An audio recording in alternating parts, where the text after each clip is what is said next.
Living in harmony is possible if you know your emotions and how to handle them. Dr. Carmen Roman will share with you in an engaging way the current psychology by sharing herself or interviewing experts who will inspire you. Learn how to live a life of fullness and how to recover your emotional harmony with Dr. Roman. Welcome to Emotions in Harmony.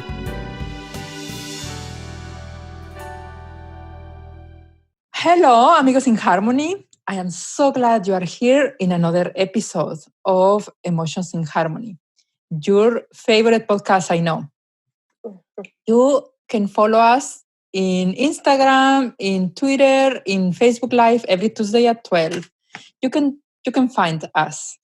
This is Carmen Roman. I am a clinical psychologist, and I am here to make your life better. Isn't that fun? I am here to help you to live in harmony. And today we are going to talk about something that may probably give you a lot of stress, evaluation immigrations. And we are going to talk to you, explain to you, prevent you, and hopefully give you the information so you can have a better experience when you need an evaluation immigration. I have with me Cecilia. Cecilia is born in Buenos Aires, Argentina, and came as a child to the United States. Now she lives in Virginia, in Washington. And she's a social worker, a licensed social worker with, we did just discover in the Spanish episode, with a certificate in adoption, and specialization in adoption, especially with Latino families. She is, where is the university, Cecilia, that you have your social worker? Boston College. In Boston College. So she can do EMDR, she can do immigration evaluations, therapy with families, with couples, etc.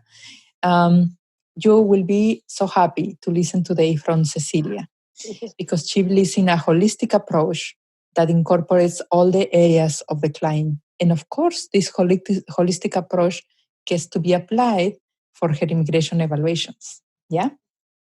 Hi, Cecilia. Hi, how are you? Tell us a little more about you, or what is so exciting about you? Tell us. I'm not sure I'm very exciting, but I'll tell you about me. So, as you said, I'm a clinical social worker. I'm coming up on 19 years of doing this. And I've worked in lots of different places, in schools and hospitals and clinics. And I found that throughout these 19 years, the one thing that was always constant is that I always was working with immigrants. It didn't matter, probably because of my language skills. Also, I'm an immigrant, so I always feel an affinity towards this population. So it doesn't really matter the area. And as you mentioned, adoption as well. I've always worked with this population, and it's something I really love doing. Wow, we are a bunch of immigrants here, for other immigrants. Yes. And we have Lydiana Garcia, Dr. Lydiana Garcia. She's a bilingual from Puerto Rico. She's a licensed psychologist in Los Angeles, California. She has been also working with immigrants, with undocumented Latino populations. She's expert in trauma, in parenting, and in topics of motherhood, and of course, in evaluation immigrations. So this is what we are talking today.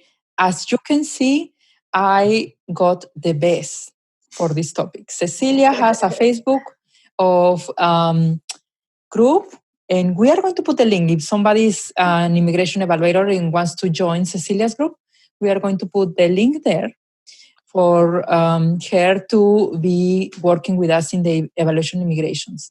And you find Lydiana everywhere also. And pretty soon in her podcast. Yes. Yeah, Lydiana? Yes.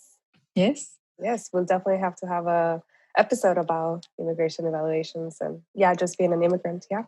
Yeah. Wow. Yeah. Lydiana is a PhD in counseling psychology from the, oh my God. I have in English and Spanish. Is in Spanish the Universidad Interamericana? Technically, yes, because it's in Puerto Rico. Yeah, Universidad Interamericana. Mhm. And she did her hours in the Children's Institute, an APA side approved in Los Angeles, California. So, and she's licensed since 2012. So we have these two experts in immigration, in evaluation immigrations, because we have been working for the last couple of years on that, and also in working with trauma, or this particularly is skills to do an interview with care and love for you. Yeah. Yes. You want to say something else about you, Lydiana? Something fun. Something fun. I guess right now, this whole starting the podcast, it's been scary and fun in the sense that I have had to watch so many YouTube videos of how to.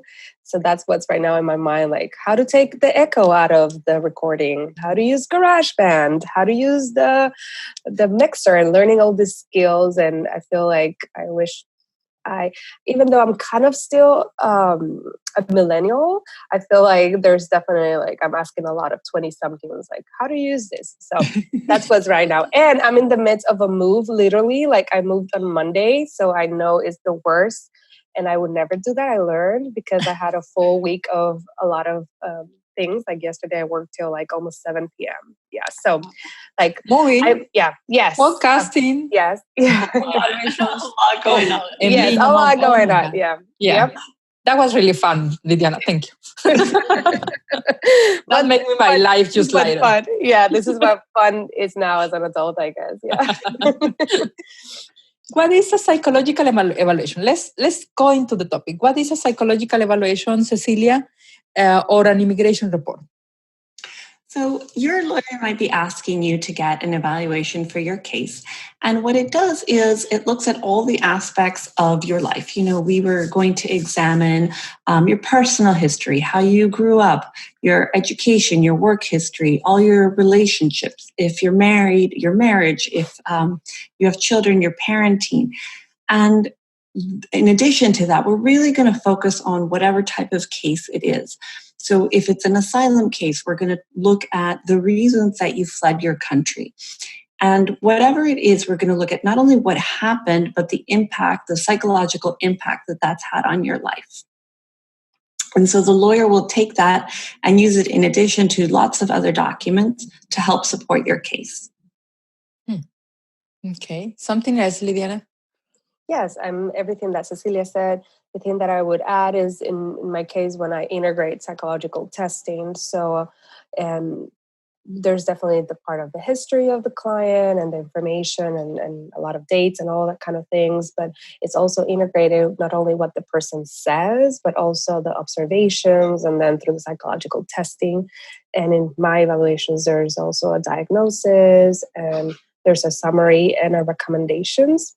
And so it's kind of like people think it's like just 1 or 2 pages, but in average, they're like about 7-8 pages of all that information being integrated.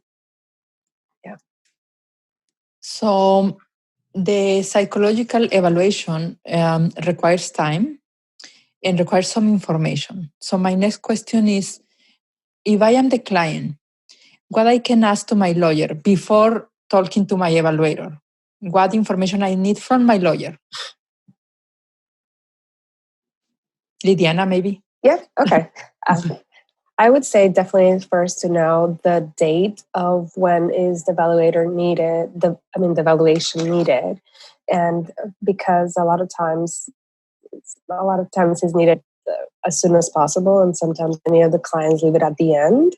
And I've heard also that with some clients that maybe the lawyer let them know at the beginning, but they did not remind them, and then out of the blue, it's like, oh, you're going to, your case is like in a month, and you needed this. So I'll make sure that if you need one or if it's being recommended, to have the date that you need the report to be given to the lawyer, not when the date of the case is being like the hearing. And the other thing is what type of evaluation. I've had a lot of clients that call me and they have no idea or they're confused. And when that happens and I get them, it's so confusing. There's so much going on in their lives, is to at least have the name and the phone number of the lawyer and to already have filled some information for us to release us to be able to speak with the lawyer. So that way I can just communicate with the lawyer and ask them what kind of evaluation. But that's in general the two main things that it's important to have. Yeah. Cecilia, you want to add something to this? Yeah, I mean, I think for me, the main thing is one thing that Lydiana already mentioned about having it really clear what type of evaluation and who we're evaluating, because sometimes the main client for a lawyer isn't going to be my main client. And so it's just really important to make sure that we're doing the evaluation on the right person. The other thing I'm going to add, which I don't think I said in the Spanish interview, is ask your lawyer for a couple of names. It's usually your lawyer that's going to give you the list of clinicians that can do these type of evaluations. And I like people to have a choice. All things being equal in terms of experience and education, you have to make sure that the person that is evaluating you is a good fit. And so I'd like people to have a choice and be able to call a couple of clinicians, speak on the phone with them a little bit, and make sure it's going to be a good choice for them. This is whenever possible. I know that sometimes people live in areas where there's not a lot of choice or there isn't a lot of time to do these evaluations.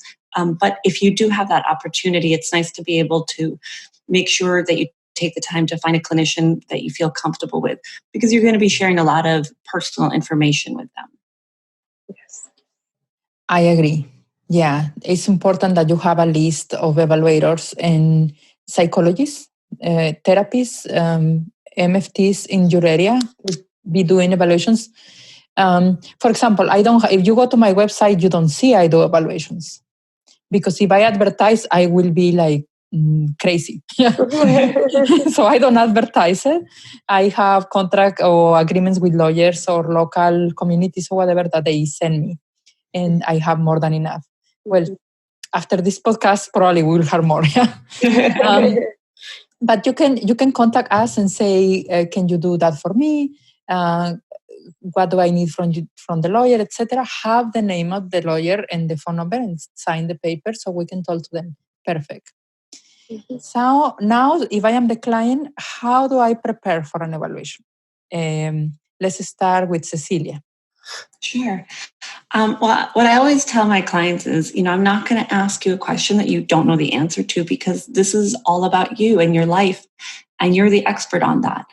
That being said, there's a couple of things that are really helpful for me to have ahead of time that you can prepare.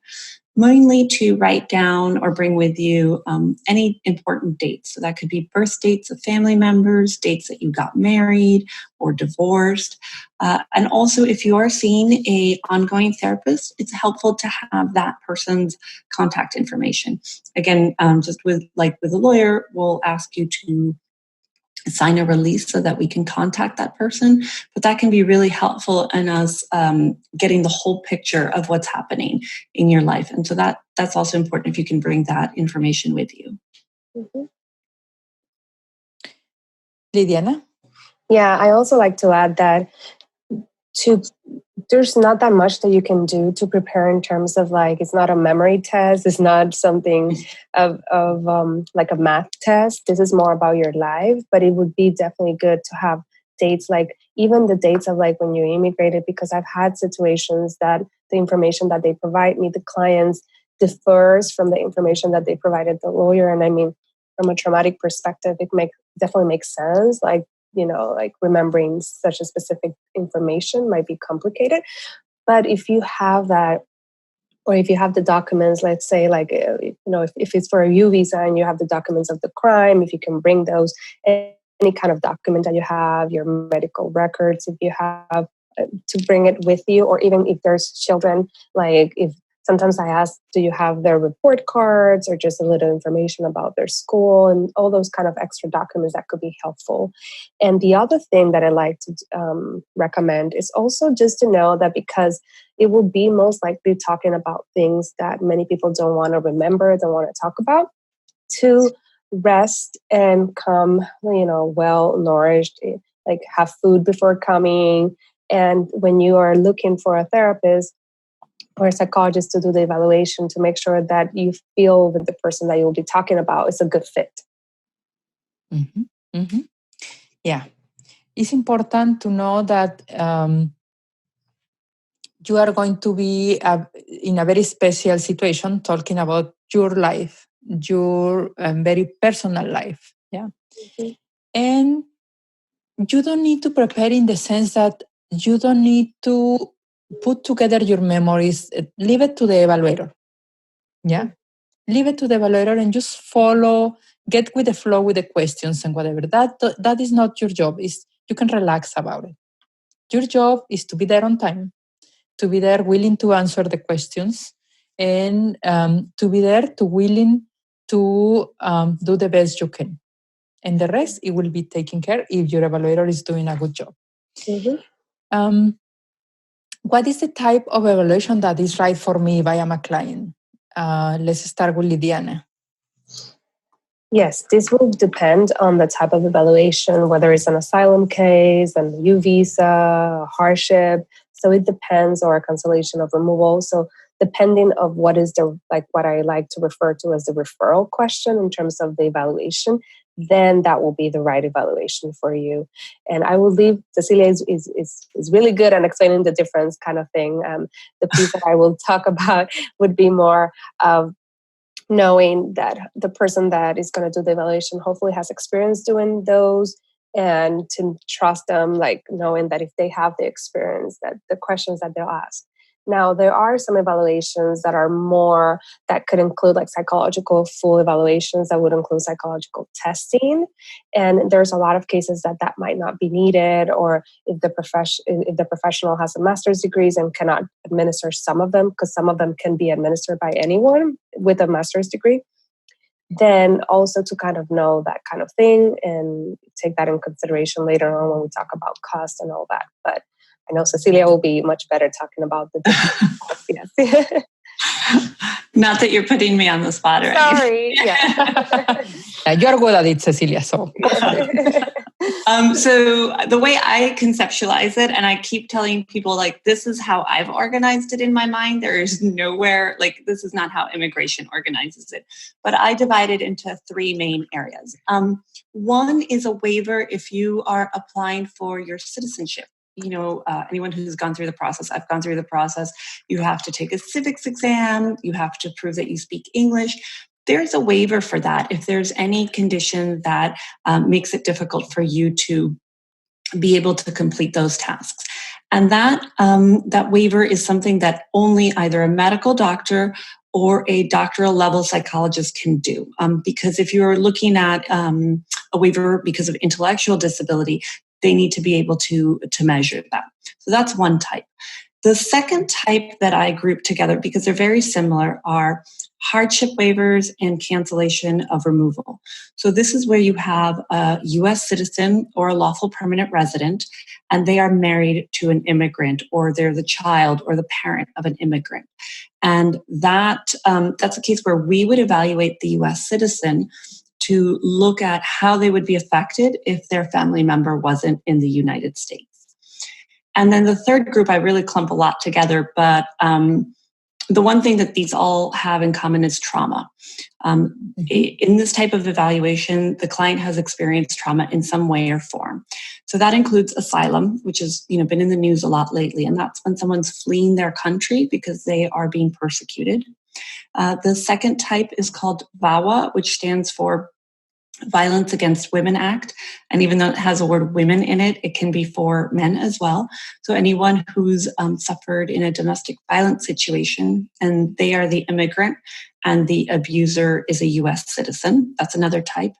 Then you have the last two are called U visa and T visa. And U visa is for someone who has been the victim of a crime in the U.S. and they've helped a law enforcement in some way. And T visa is if you've been a victim of human trafficking, and that's the reason if you were trafficked into the U.S. So it's a really quick overview of the different types of evaluations the different types of cases that may require an evaluation. And as a client, you don't need to know that much. And that's good. And that's good that you hear all of this, because then when you talk and they explain to you, you kind of get it. Yeah. But the important thing is that you know what is the kind of application you are doing. Right. And that this little number on the top that will tell you a lot, like I-31, 130, 601, like all of these little things, or U visa or T visa. And always have your evaluator told to your lawyer. If your evaluator is not talking to your lawyer, there is a risk that you didn't convey enough the information or the appropriate information. And then the person finished the evaluation and then it gets rejected, or your lawyer say, this is not what we meant. So it's important that you make them communicate. And also, it's very important that you distinguish something like Lydiana say. Sometimes you need a doctor to sign, a psychologist with a PhD to sign because it's a waiver, or because needs testing. And sometimes you don't need that. And that is important to you sometimes because if you don't need that, you can go with a master, with a social worker, and you feel comfortable and you do it. And sometimes the price is different too. So something else, guys? So you wanted to say something about it, or we go to the next question? Yeah. We're fine? Yeah. Okay. How long do you take to do the interview and the exams? Cecilia. Sure. It varies. I know we're saying that for a lot of the answers, but it does vary on a couple of things, the kind of case it is, and also how much time we have. If we have ample time, we can spend 2 to 4 sessions doing the interviews. Especially when we're talking about something like trauma, I tell clients that it kind of depends on them. I have clients that like to try to get through it really quickly. I have clients that it's very difficult for them to talk about it, so they need to take more frequent breaks. So ideally, we're talking about several sessions. Sometimes we don't have the luxury of that time because the report is due very quickly, and so we're sort of condensing the work. So I would say it depends, but average is a couple of 2 to 4 sessions. Mm-hmm. Lydiana? Yes, and also the time of the interview, like when you go and meet with the professional, it can vary depending on how much time and terms you have for the report. Like if you need it more like in 1 or 2 seats, then it's usually like 3 to 4 hours every time you come, or around that time. But if you come and you see the person several, at least this is how I do it in my practice, several times, not only once, then it's usually kind of like an hour or 2 hours every time you meet with the person, to also have that into consideration. And the time for giving the information, like giving the feedback of the evaluation, that's usually like also like around 30 minutes to an hour. And it's much better if you are able to also do it in person as opposed to the phone. Because even though it's an evaluation that is needed as a document, it can bring a lot, and it can be helpful in a way. It can give you like an idea of some recommendations of how to, improve your life in general, like your mental health. We are talking here about an interview that is sensitive. We are talking about a conversation that is sensitive. So it's important that you know that your evaluator has expertise in trauma, or is a therapist with a license, or something that you can rely on. Mm-hmm. Because this is it's a little different, because the lawyers, I hear sometimes that the lawyers is the lawyer and they have the assistant, and the assistant is doing the questions, Mm-hmm. And they give the information, they cater the information to the lawyers. Here is different because the person who is interviewing you is holding the space for you emotionally. Mm-hmm. And is pulling what information is needed accordingly to the case. So you are not going to be judged. You are not going to be questioned about your answers. You are not going to be, the evaluators are not official from the immigrations. They don't do that. They are just pulling information to put together to make your case. Mm-hmm. So it's important that you take your time, you space between sessions, if possible. So please give us time. If you know that your evaluation is due in 3 months from now, please come as soon as possible so we can space time for you. Yeah? Mhm. You give us time. So what is a normal waiting time for the person to do the reports, for the evaluator to have the report ready? Lydiana. Yes. Lydiana. Yeah, you are so cute. You wait. Yes. Wait. Thank you.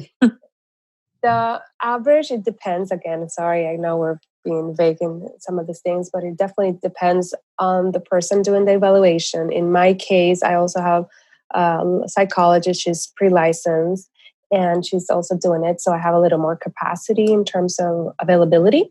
So in our case, it's usually within 2 to 3 weeks from the day that the evaluation started. Now, that would depend on the person that you're seeing, if they have more cases or if their time is limited. My time right now is limited. So if somebody, like if I have an influx of clients, then it would take longer because I'm counting on, her name is Dr. Damaris Galarza, to help me with that. But if I would have to do them, then it would definitely be more because I have a lot in my plate right now. So it would be like around a month. But definitely to clarify this from the get-go when you contact a professional in terms of the time frame and the timeline. It's really important. Cecilia. Yeah, I would agree. It's hard to give averages because it depends on the case, on the complexity of the case. Right now, I'm probably 2 weeks out from the last time I see a client. But again, if you need this sooner because you're coming up against a court date, or you need it for whatever reason sooner, it's really important for us to know as soon as possible. That way, I do sometimes reserve sort of emergency spots for clients. The sooner we know about it, the better we can adjust our schedule so that we can get this to you as needed. But on average, from the last time I see a client, I have the report ready in about 2 weeks. Keep in mind that you are giving us information that is very precious to you, and it needs to be arranged in a way that is appropriate for the circumstance. So with that said, keep in mind that we are going to take that information and weave it into a story. And that requires inspiration, creativity, and it requires time to be, at least in my mind, it requires time to get form in my mind. So it takes time for me. I put all the bones first of the story, and then I go for a walk, I take a shower, I have fun, and then I come back and say, I want this particular part of the client to show in this area, or I want that, or I want that. So it's an art that requires time to be processed. And also, I agree with Cecilia and Lydiana, when you need something quickly, talk to us and let us know immediately so we can take time ourselves and we can say whether or not we can take it accordingly to our caseload. Yeah. So it is a precious thing to have your story in our hands. And we are working on it. We take it as seriously and with ethic, with all the ethic considerations. So please, I am telling you all of this because some of my clients literally tell me, "Come on, Carmen, see, it's only 3 or 4 hours. You can do it today." And like, no, I want today, one day, 1 hour now, 1 hour later, 1 hour later, and I want to take my time to weave the story. And unless I commit to do that in 1 day and I clear my space for anything else. Yeah. So it takes time because it is something very precious. Yeah. Yes. Yeah. Yes. What happened if I refuse to have an evaluation done, Lydiana? If I am the client and I don't want an evaluation. Yes, which, and you, as a client, you always have the right to choose that. Now, the piece that I always say, because that's even in my consent, and I'm discussing the benefits and the possible negative consequences that could the evaluation bring.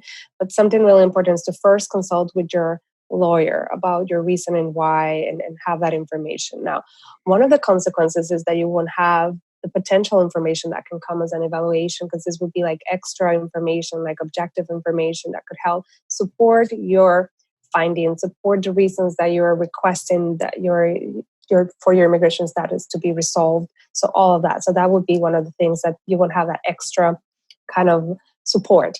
Now, the other side of not doing it, then it's that aspect that you might not then have to deal with opening or talking about things that you don't want to or that are really hurtful. And this is one of the common kind of how I see like response out of trauma, which is avoidance. That's what I see the most, because who wants to deal with what troubles us? I mean, I don't want to do that either. But by being vulnerable and being able to share with someone that is a good fit, that somebody that is able to kind of ground you and not just go question by question, it could be so beneficial for your case. So I would definitely usually lean more into use it and do it and work through it. If you feel like there's a lot of things coming up, then maybe you might also need therapy on the side while you're doing the evaluation. That could also happen. Yeah, I agree.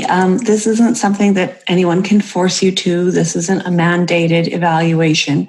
We're all doing these in order to help your case. If your lawyer has recommended that you have this type of evaluation, it's because they think it's going to be beneficial to you in some way. And, try to see this as an opportunity that oftentimes you may not have a lot of control over what happens in your case, but this is something that is within your control and you can do to help bolster your claims. I was reading some statistics, I think they were from 2015, 2017, where they had looked at clients who had applied for asylum, those who had applied and had an evaluation, and those who had applied without an evaluation. And the approval rate was twice as high for the clients who applied with an evaluation. So it really does make a difference. It's very hard, as everyone's been saying. It's very painful memories. We're not asking these to make you uncomfortable. We are trying to help the case, and it does involve talking about some painful things sometimes, though. We want for the judge or for the person who is reading your evaluation and taking that very important decision for your life, we want them to have all the information about you that is needed for this. Yeah, remember, the more information, the better. So our job as evaluators in the mental health is to tell that person, this is what this person suffered, this is how it suffered, this is the diagnosis, this is how it is. This is a part of a story that you may be willing to listen or to read or whatever. So it make stronger your case. And this is important for you to consider. And really, many clients say, I don't want that. I don't want because I'm going to cry. Yeah. And true. Most likely, when we're talking about trauma, you are going to cry. But I will tell you that I prefer for you to cry now when you can control and it's in a therapy session or with a evaluator than crying when you don't know when, if does get rejected or you lose this family member or you don't get approved or whatever it is, and your children crying. So pick. And it's painful, I know, but also talk to your lawyer. Some lawyers don't think about evaluation immigrations. Maybe you need to bring the topic to them and say, what is it? Why we are not adding an evaluation immigration here? So, yeah, sorry, we are in this business of sensitive information. Mm-hmm. Yes. Wow, this is a question that is a little tricky. What is a reasonable price, Lydiana? Yes. So obviously, before I talk about that, there's going to be some caveats. In this case, it would be in terms of taking in consideration the time that it takes, because for most of us that do this evaluation, it's not just the time that the person comes and meets with us, which can take like about 4 hours on average. It's also all the time that it requires to put all the information together, like score the test if there's testing or questionnaires, also pay for the psychological evaluations if there's such, and the pay of just the materials to also like support it, whether it's psychological testing or anything else. and the time that it takes to not only put the whole story together, but to consult with the lawyer, to consult with or read the documents. Like when I was doing asylum cases in the detention center, sometimes the documents were like over 100 pages of the medical records and stuff like that I had to go through to have a good report. So to add all that, is about like around 6 to 8 hours. And I'm saying 6 to be kind of on the slim, on the kind of easy cases, but it can take even more than 8 hours.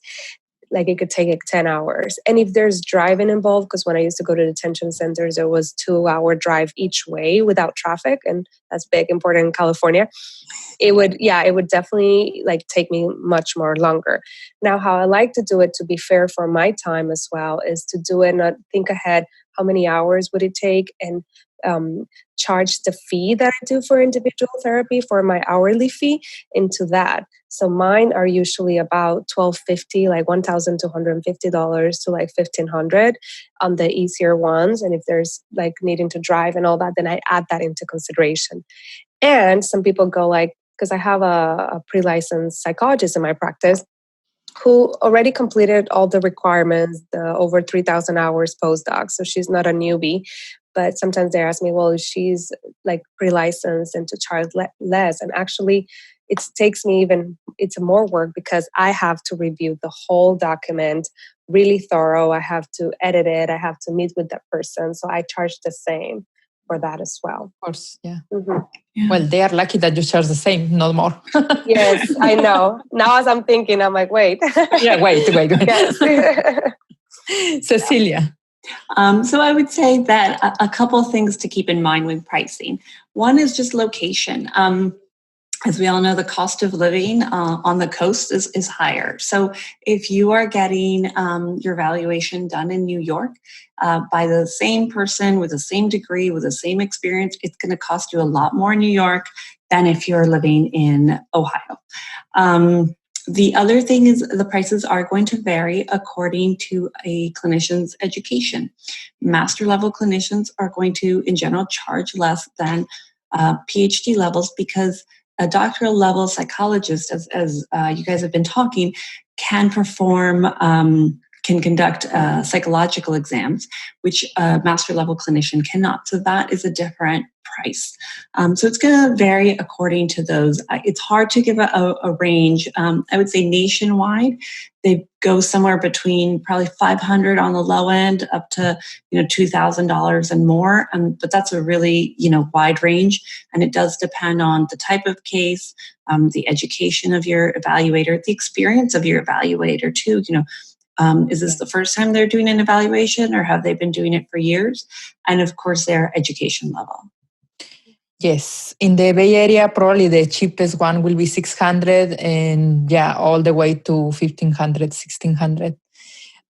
I do the same. I base on how many hours that will be in my therapy session, and I want to be as clear as possible to my clients. I explain. I give them a document where say this is how many hours you are going to meet with me. This is how many hours I am sitting in writing, and this is how much it will be for you. And that range between 1,200, 1,500, more or less. Mm-hmm. So sometimes if I pass those hours because I just was having hard time being creative with your story, sometimes I take it. That doesn't go translate into your fee. And also, we didn't talk in Spanish about this, but something that I tell my clients is there is a minimal possibility that they call me later and I need to do a phone interview with the evaluation with the immigration team. And that will be also for you to pay. Yeah. But in 7 years, nobody, thank God, call me. Yeah. But it's also always good to know. Yeah. They can call later, and that will be 1 hour or 1 hour of preparation or whatever, and that you will be needed to pay too for your evaluator. Yeah. So thank you. This is a start. This is a start for somebody who is doing an evaluation. At least get them some preparation for them and have go and have a better experience.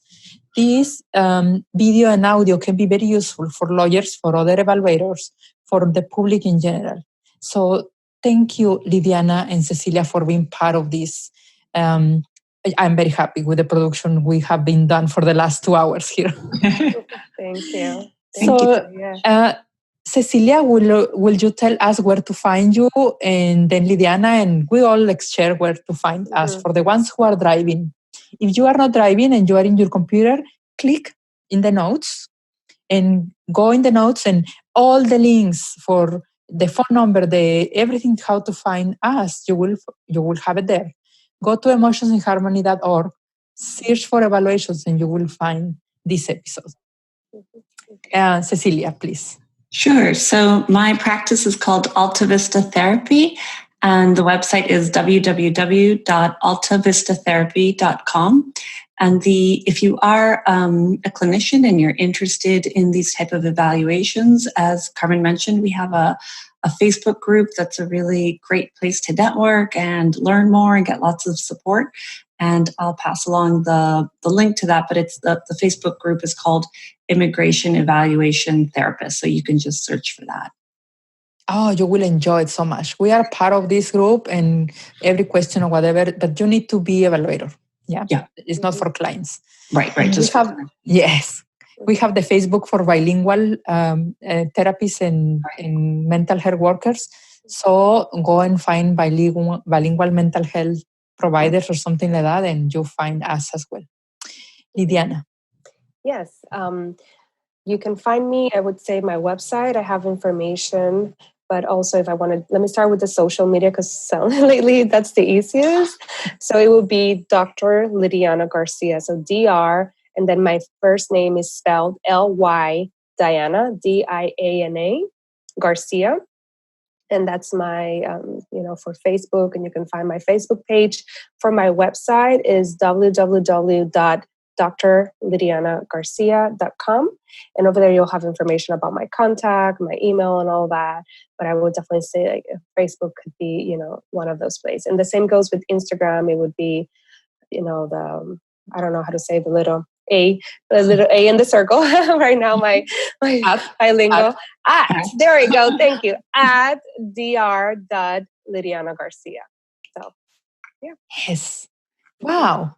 Yeah. We are here for you. We are here if you need an evaluation immigration, and we want to do it with love and care. Yeah. And thank you for listening. Please share this with your lawyer. Yeah. Take this to your lawyer and tell them how amazing evaluators you found. So, thank you for listening. Thank you for sharing. Thank you for the Love to Emotions in Harmony podcast. Please donate, because we are a nonprofit and we live on your donations. Please donate and share. This is the best donation you can do for us. Share with others. Thank you, and see you next week. Bye for now. We have ended one more episode of Emotions in Harmony. See you the next one, when Dr. Carmen Roman will help us to have a more fulfilled life caring for ourselves and the ones we care for. Meanwhile, visit www.emotionsinharmony.com to see the show notes, subscribe, and enjoy more content.